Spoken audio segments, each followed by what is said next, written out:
Hello friends, welcome to our channel ATA news Bangla.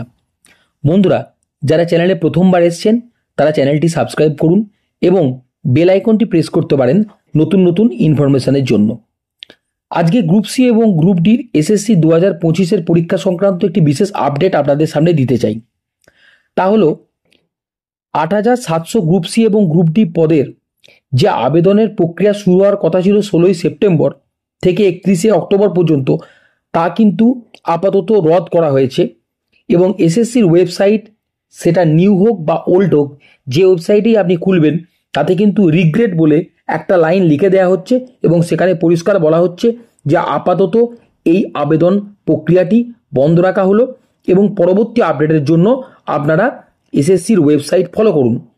কিন্তু এখন প্রশ্ন হলো যে এই যে আপাতত আবেদন প্রক্রিয়াটা রদ করা হলো, তার পেছনে কি কোনো কারণ রয়েছে? কোনো স্পষ্ট কারণ কিন্তু এই নোটিশে উল্লেখ করা হয়নি। এসএসসির ওয়েবসাইটেও কিন্তু কেন আপাতত এই আবেদন রদ করা হলো তার কিন্তু কোনো কারণ ব্যাখ্যা করা হয়নি। কিন্তু অনেকে যেটা মনে করছেন তা হলো যে এসএসসির শিক্ষক নিয়োগের ক্ষেত্রে সুপ্রিম কোর্টের যেমন একটি স্পষ্ট নির্দেশিকা ছিল যে 31শে ডিসেম্বরের মধ্যে শিক্ষক নিয়োগ প্রক্রিয়া সম্পন্ন করতে হবে, সেরকম কিন্তু গ্রুপ সি বা গ্রুপ ডির ক্ষেত্রে কিন্তু কোনো স্পষ্ট নির্দেশ নেই। তাই এক্ষেত্রে কিন্তু একটু তৎপরতার অভাব দেখা যাচ্ছে।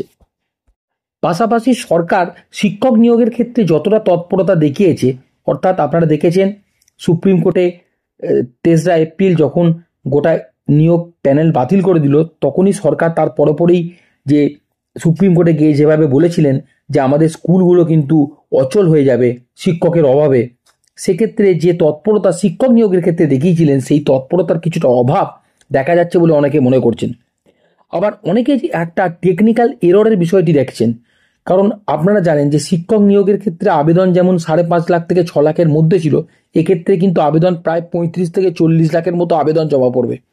অর্থাৎ সেই রকম ইনফ্রাস্ট্রাকচার এবং সেই রকম পোর্টালের ক্ষেত্রে শক্তিশালী মেশিনারি না থাকলে এবং অনেক ভেন্যুতে পরীক্ষা হবে এবং এটা কিন্তু অনেক বড় পরীক্ষা শিক্ষক নিয়োগের থেকে, তাই সেই ইনফ্রাস্ট্রাকচারটির ব্যাপারে সরকার একটু ভাবনা চিন্তা করে নিতে চাইছে।